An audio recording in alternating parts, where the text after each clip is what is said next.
Sampurasun. Selamat Sampai. pagi saudara, apa kabar Anda hari ini? Senang sekali saya Anissa Nurul Fitriani kembali menyapa Anda dalam Sapa Sukabumi. Saudara, di Sapa Sukabumi kali ini ada yang spesial. Kita kedatangan narasumber yang sangat istimewa. Beliau adalah kini menjadi orang nomor 1 di kota Sukabumi, yaitu Bapak Aib Zaki selaku wali kota terpilih di kota Sukabumi.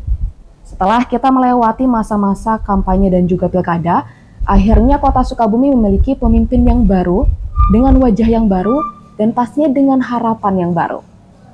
Dan kini saya sudah berada di kediaman Bapak Wali Kota terpilih Bapak Aib Zaki, yang sudah hadir bersama kita semua dan akan memberikan beberapa pembahasan yang menarik dan pastinya untuk memajukan Sukabumi lebih sejahtera dan juga lebih makmur.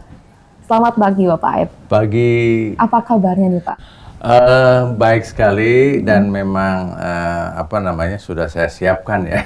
Betul. Kedatangan Kompas TV ini. Iya, suatu kehormatan juga bagi saya. Akhirnya saya bisa langsung menyapa nih orang nomor 1 di kota Sukabumi kali ini nih Pak. Betul. Betul. Jadi sudah perjalanan pilkada ya yang begitu sibuk. Betul, sangat sibuk sekali. Akhirnya Bapak juga terima kasih nih sudah menyempatkan waktu untuk bisa menyapa Kompas Sukabumi dan juga sahabat Kompas Sukabumi yang sudah menantikan nih perbincangan menarik apa kita pada pagi hari ini nih Pak. Sama-sama ya.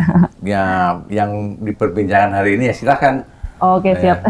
Sebelum kita melalui ke pembahasan yang paling utama nih, saya ingin menanyakan terlebih dahulu mengenai bagaimana nih Pak perasaan Bapak setelah terpilih menjadi wali kota Sukabumi nih Pak?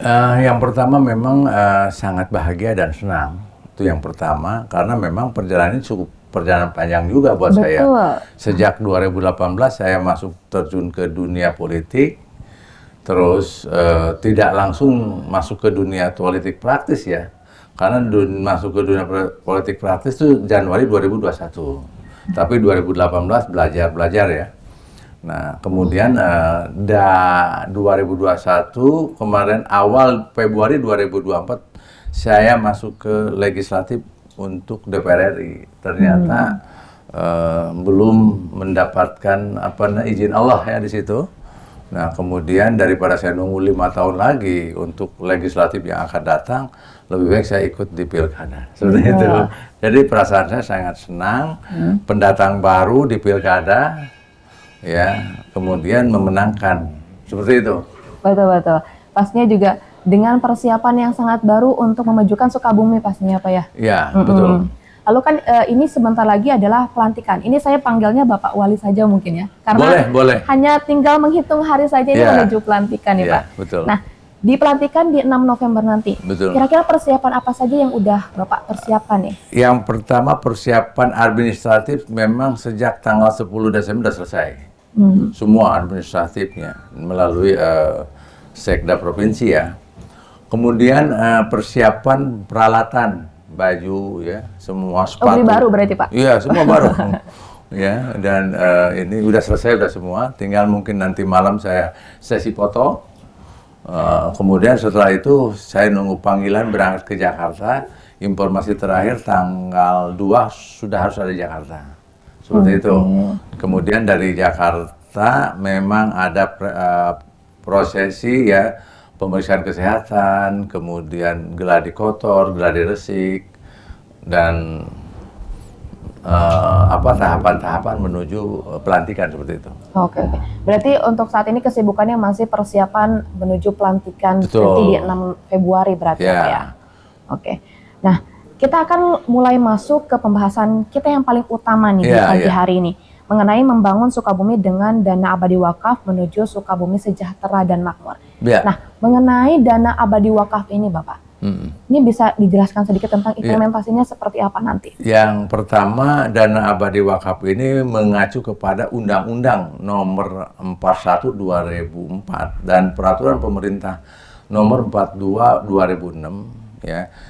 Ini sudah sangat lama ya, undang-undang udah 20 tahun. Betul, 2004 itu berarti 21 tahun yang lalu Bapak. Artinya kalaulah di satu wilayah atau kepala daerah menjalankan undang-undang ini, sudah pasti undang-undang itu akan melindungi saya sebagai pelaksana di lapangan. Itu yang pertama yang. Yang kedua, ini sudah saya siapkan sebelum saya masuk ke pilkada. ini saya mengejar izin operasional tentang nadir wakaf ini sudah dari sejak 2019. Karena terhalang COVID-19, kita nunggu baru keluar izin operasional Oktober 2023. Itu ya. Sehingga saya sekarang punya lembaga nadir wakaf yang sudah memiliki izin operasional di Indonesia.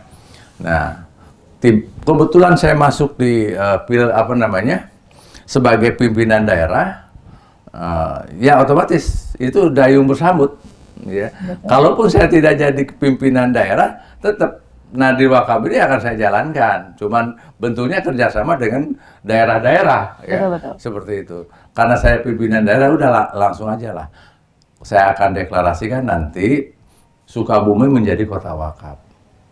Nah, kota Sukabumi jadi kota wakaf ini mesti mengikuti alur ya. Ada persyaratan-persyaratan yang harus dipenuhi. Ini kita dalam proses.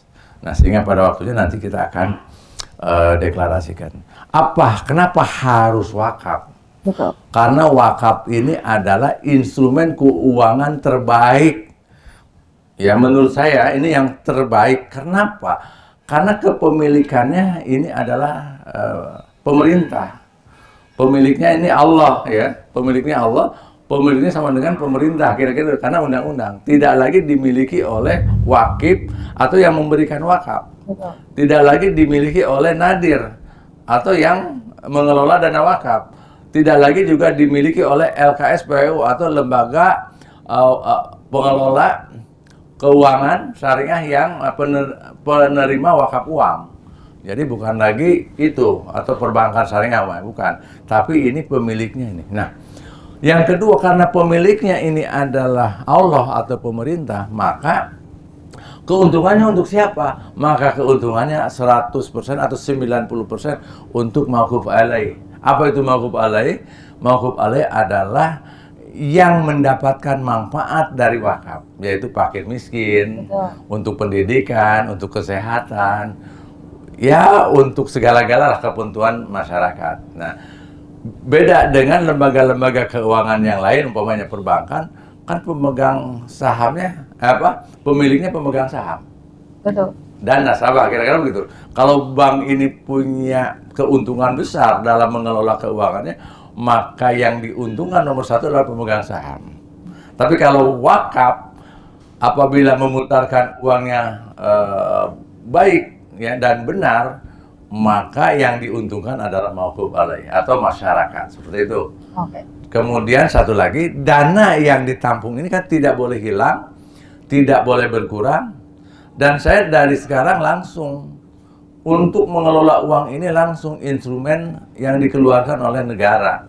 Contoh umpamanya nanti sukuk atau surat utang negara atau juga apa saja yang memang instrumen-instrumen yang paling aman lah, seperti itu. Dan tadi yang sudah Bapak jelaskan juga bahwa dana abadi wakaf ini adalah untuk mengetaskan kemiskinan yang ada di kota Sukabumi, Bapak, betul? Betul, Lalu, betul sekali. Saya ingin menanya mengenai bidang apa saja yang akan dibantu oleh dana abadi wakaf. Namun, jawabannya boleh ditahan dulu sebentar, Bapak, karena kita akan jeda terlebih dahulu. Baik. Setelah pesan-pesan berikut ini. Jadi, Sobat Kompas TV jangan kemana-mana, tetap bersama saya Anissa Nurul Fitriani di Sapa Sukabumi.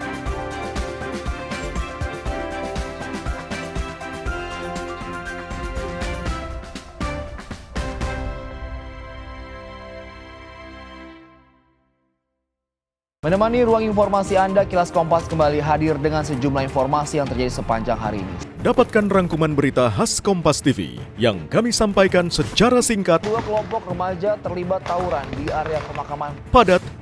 Kebakaran menghanguskan 4 kios. Jelas. Diduga korsleting, sebuah mobil terbakar. Dan akurat.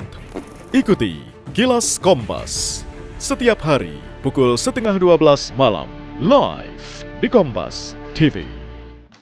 Penghujung malam sebelum hari berganti, lengkapi referensi dengan update perkembangan peristiwa yang terjadi sepanjang hari. Seorang pemuda di Kabupaten Bekasi, Jawa Barat gagalkan aksi kawanan begal yang hendak mencuri kendaraannya. Sebuah mobil milik kepala desa terbakar saat terparkir. Kompas Malam. Ikuti pada jam-jam berikut. live di Kompas TV.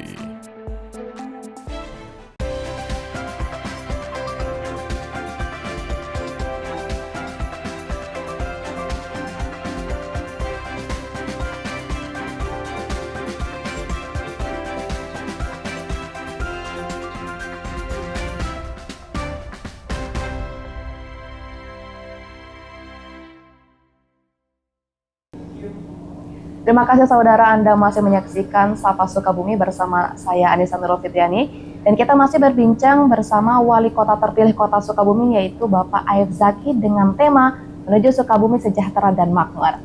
Nah tadi Bapak, pertanyaannya sempat kita tunda dulu. Nah saya akan menanyakan kembali mengenai bidang apa saja yang akan dibantu oleh dana wakaf ini nih Pak. Ya, yang pertama sertifikasi halal. Kedua, bisa modal kerja untuk UKM. Ketiga adalah untuk pengentasan kemiskinan atau membantu secara langsung kayak bantuan tunai langsung ya kepada yang fakir miskin. Kemudian juga fasilitas-fasilitas untuk fasilitas-fasilitas kumuh di satu wilayah kemiskinan. Kemudian untuk kesehatan dan pendidikan seperti itu. Nanti ada SOP-nya untuk penyaluran dana untuk mauquf alaih seperti itu. Hanya saja dana mauquf alaih ini karena kita nyimpan di sukuk retail atau juga deposito, marginnya ini belum bisa besar ya, paling berkisar sekitar 4-6% per tahunnya. Kita akan coba nanti mencari tata kelola keuangan yang bisa menghasilkan 6-10% seperti itu supaya untuk mauquf alaihnya lebih besar sehingga hanya saja saya memang hari ini baru sekitar 1 miliar kurang dikit ya dana wakafnya. Insya Allah kalau nanti target pertama kita lampaui di angka 100 miliar, targetnya 100 miliar. Maka apabila 100 miliar kita punya aset, per tahunnya kita punya dana 6 miliar untuk dana kelola mauquf alaih. Nah, sehingga itu yang kita kelola. Targetnya berapa untuk Sukabumi? Sampai 0% kemiskinan. Ya tentu saja kalau sampai 0% saya kira paling tidak 500 sampai 1 triliun. Jadi di kota Sukabumi memiliki dana wakaf 500 sampai 1 triliun. Banyak orang yang bertanya kepada saya, nanti kalau Pak Aib Zaki tidak lagi menjabat sebagai wali kota, apakah dana wakaf ini tetap menjadi milik kota Sukabumi? Tentu saja 100% menjadi milik Sukabumi. Ya.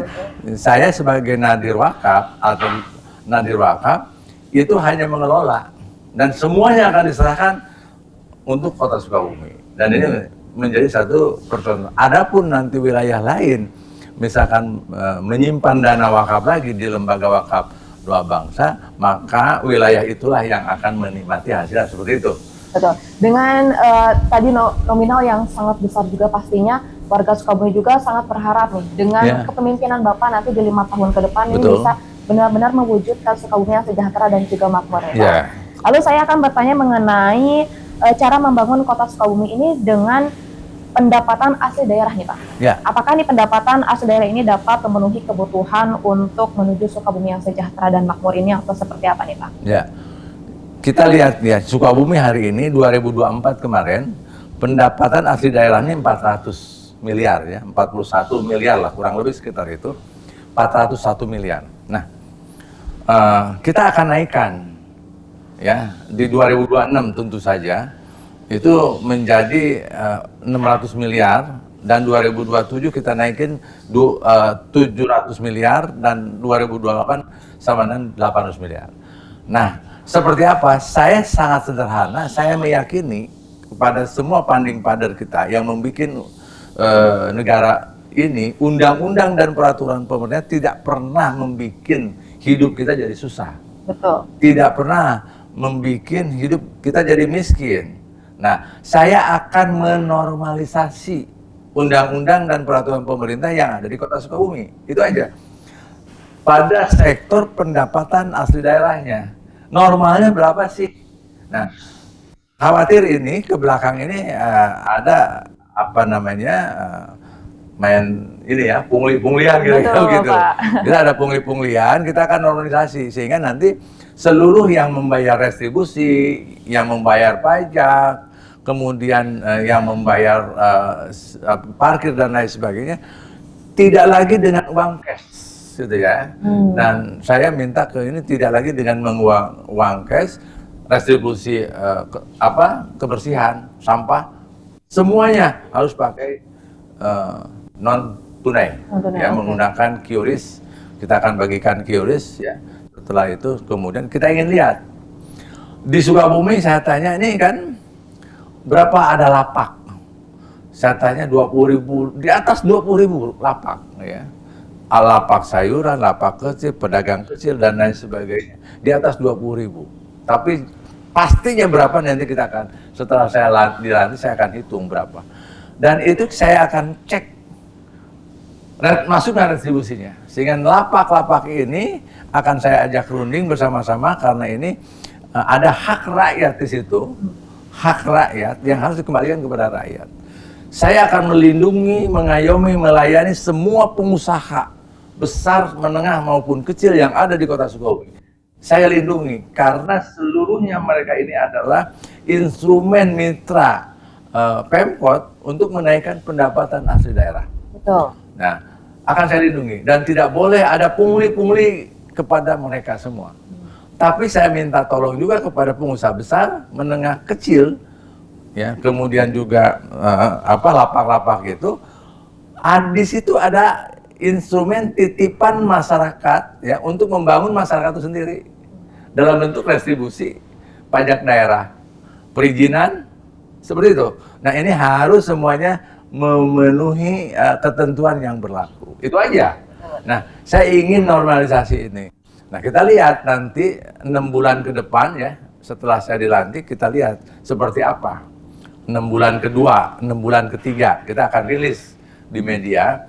Nah, kalau ini menghasilkan pertumbuhan pendapatan yang baik, maka saya secara otomatis uang dari hasil retribusi pajak itu untuk membangun, ya, ekosistem ekonomi yang jauh lebih bagus kembali. Seperti itu. Jadi seperti itu, ya. Nah, ini yang saya akan utamakan, ya. Jadi banyak sekali yang bertanya ke saya, apa yang akan dibangun? Sumber airnya mana? Sumber pendapatan dulu. Baru sumber pendapatannya sekian, nah kita akan bagi. Seperti itu. Nah, itu yang pertama. Yang kedua tadi wakaf. Wakaf. Kembali lagi ke wakaf. Kalau wakaf itu non APBD. Betul.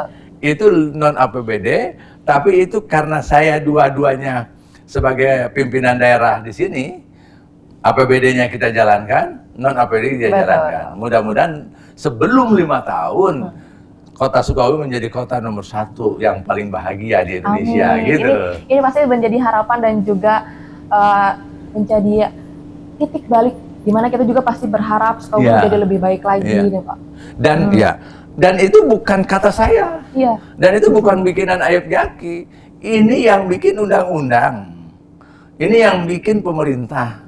Ya, Undang-Undang 41 2004. Ini kan saya hanya jalankan aja. Betul. Yang menjalankan semua. Saya tidak punya pendapat, saya hanya menjalankan. Dan saya sampaikan kepada semua, ya. Di Kota Sukabumi kan ada eksekutif, legislatif, yudikatif, partai politik, ormas, dan masyarakat itu sendiri. Nah, semuanya ini mohon bersatu, menjadi satu kesatuan untuk membangun misi sejahtera dan makmur. Oke, siap Bapak. Nah, saya juga sebenarnya ingin menanyakan mengenai semasa Bapak kampanye ini ada 19 program unggulan dari Pak Ayub Jaki. Namun, ini jawabannya bisa ditahan kembali karena kita juga akan break dulu sebentar Bapak. Nanti kita akan kembali lagi. Jadi saudara jangan kemana-mana, tetap bersama saya di Sapa Sukabumi.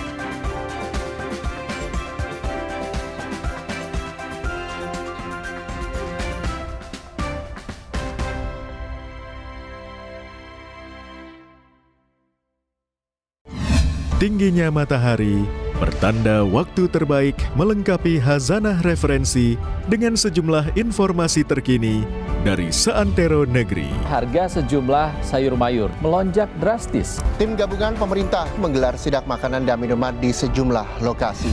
Jadikan hari Anda lebih bernilai. Ikuti Sapa Indonesia Siang, Senin sampai Jumat, pukul 1 siang, live di Kompas TV. Kerjasama yang harmonis dan komunikasi yang intens antara pengusaha dan pemerintah berbanding lurus dengan efektivitas upaya peningkatan ekonomi dan kesejahteraan bangsa. Bilang sama mereka kami turun. Tapi dalam prosesnya tolong jangan rugikan rakyat. Pahami sudut pandang pelaku usaha dan pemangku kebijakan seputar bisnis dan regulasi. Dengan saudara, saya masih setarikan. Dalam Business Talk, setiap Selasa, pukul 10 malam, live di Kompas TV.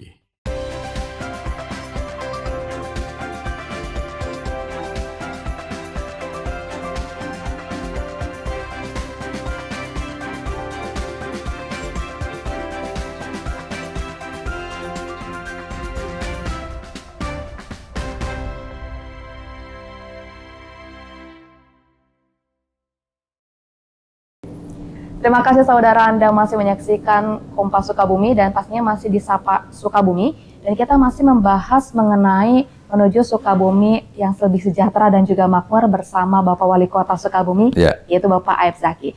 Tadi kita ada perbincangan yang sempat tertunda Pak, mengenai program kampanye yang Bapak bawa ketika 19 program unggulan yang tadi. Nah, ini bisa dijelaskan nih Pak, bagaimana implementasinya 19 program ini untuk di 5 tahun ke depan?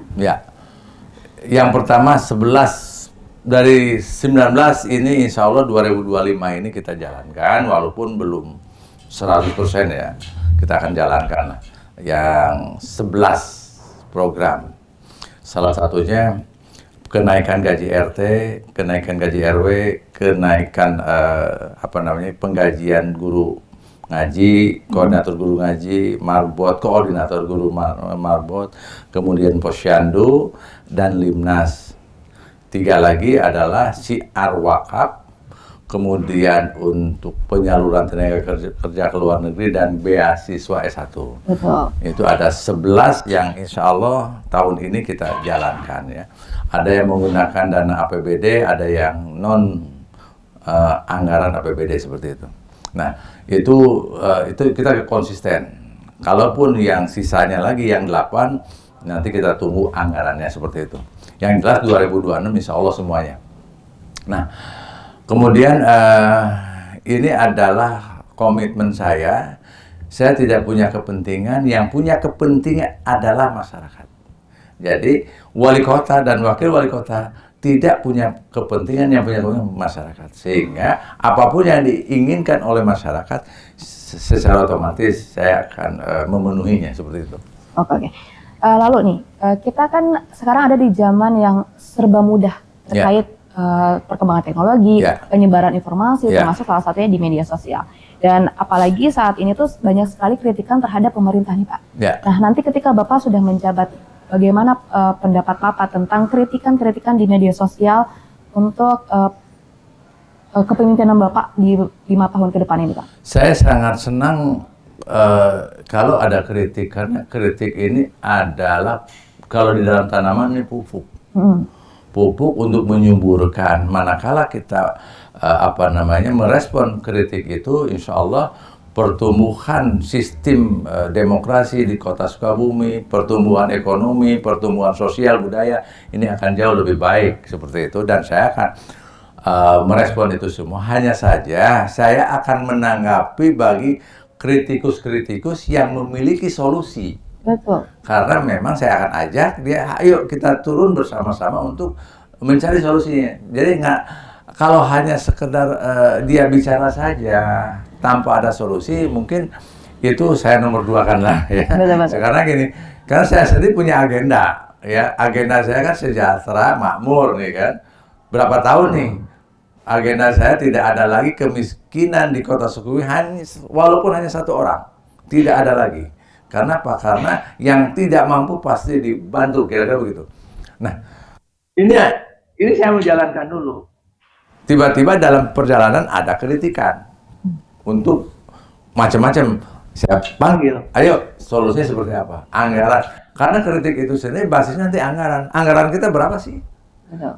Nah, kemudian anggaran ini untuk menyelesaikan kritik-kritik ini berapa? Jadi basisnya anggaran. Oleh karena itu 100 hari kerja pertama saya sudah sampaikan kepada semua SKPD, tolong bikin milestone program kerja ke depan untuk target kenaikan PAD dari 400 ke 600. Tolong buatkan seperti itu. Dan nanti setelah saya dilantik, serahkan kepada saya. Seperti itu. Karena saya ingin kerja cepat. Begitu PAD-nya meningkat, gaji dewan juga meningkat. Betul. Otomatis semuanya akan meningkat, ya. Dan seperti itu. Nah, saya kira itu. Oke. Siap. Karena kita sekarang sudah ada di segmen terakhir juga. Ini saya ingin menanyakan mengenai harapan. Harapan Bapak sebagai wali kota terpilih Sukabumi yang akan menjabat di 5 tahun ke depan. Dan juga pesan bagi masyarakat Sukabumi yang sekarang sedang menonton pembahasan kita pada pagi hari ini. Ya. Jadi yang pertama adalah harapannya, satu, ya, kita ini di Sukabumi ini ya berbagai macam ini ya, kalau dikatakan majemuk lah, kota yang majemuk ya. Kota kecil tapi majemuk padat sekali. Ya. Nah, yang pertama adalah kesatuan di antara kita semua. Ya, perbedaan pasti ada, tapi mari kita tahan perbedaan ini, kita bersatu demi untuk kemajuan Sukabumi. Seperti itu. Yang kedua adalah harapannya seluruhnya berperan aktif. Ya. Semua masyarakat berperan aktif, yang punya kemampuan ulurkan tangan dari kemampuan itu, ya. Kemudian untuk membantu yang memang punya kekurangan seperti itu ya. Maka dengan instrumen wakaf ini adalah solusi terbaik ya. Seperti itu. Saya akan bantu juga para pengusaha supaya untung berusaha di Kota Sukabumi, tapi sisihkan keuntungan ini melalui retribusi atau pajak daerah kepada kas daerah ya. Dan saya wali kota tidak usah ngasih uang kepada saya wali kota dari para pengusaha, nggak usah. Kemudian pengusaha juga tidak usah memberikan uang kepada SKPD di bawah saya, tapi semua pengusaha-pengusaha di Kota Sukabumi tolong bantu saya ya, berikanlah hak-hak rakyat ya. Hak rakyat dalam bentuk izin, dalam bentuk SPPT, PBB, dalam bentuk retribusi maupun pajak daerah. Jangan sampai omsetnya sangat besar, pajaknya sangat kecil. Karena saya sudah mengutip satu rumah makan ya, pendapatannya per tahun cukup besar ya, hampir ya 4 miliar lebih lah ya per tahun, tapi pajaknya sangat kecil, di bawah 10 juta kan. Ya kasihan lah, karena itu uang titipan yang dititipkan kepada uang masyarakat yang dititipkan kepada pengusaha ya. Karena saya pengusaha tahu ya, kalau dalam membuat breakdown ini harga pokok ini ambil profitnya, setelah profitnya berapa baru di situ ada namanya pajak daerah atau retribusi atau PPN kan gitu. Jadi kolom terakhir, dan itu adalah titipan. Betul. Jadi uang titipan berdasarkan undang-undang untuk mensejahterakan, memakmurkan masyarakatnya, bukan uang pengusaha. Oke. Ini perbincangan kita sangat menarik, namun harus berhenti sampai di sini. Baik. Bapak. Terima kasih atas waktunya dan juga semua informasi yang sangat bermanfaat. Kita semua pasti berharap bahwa di 5 tahun ke depan bersama dengan pimpinan Bapak Aib Zaki, Sukabumi ini bisa menjadi lebih baik lagi, lebih unggul lagi, lebih makmur lagi, dan lebih sejahtera lagi. Baik, Sobat Kompas TV, itu saja Sapa Sukabumi kali ini. Sampai bertemu lagi di Sapa Sukabumi selanjutnya. Saya Anissa Nurul Fitriani bersama kerabat redaksi yang bertugas pamit undur diri. Wassalamualaikum warahmatullahi wabarakatuh.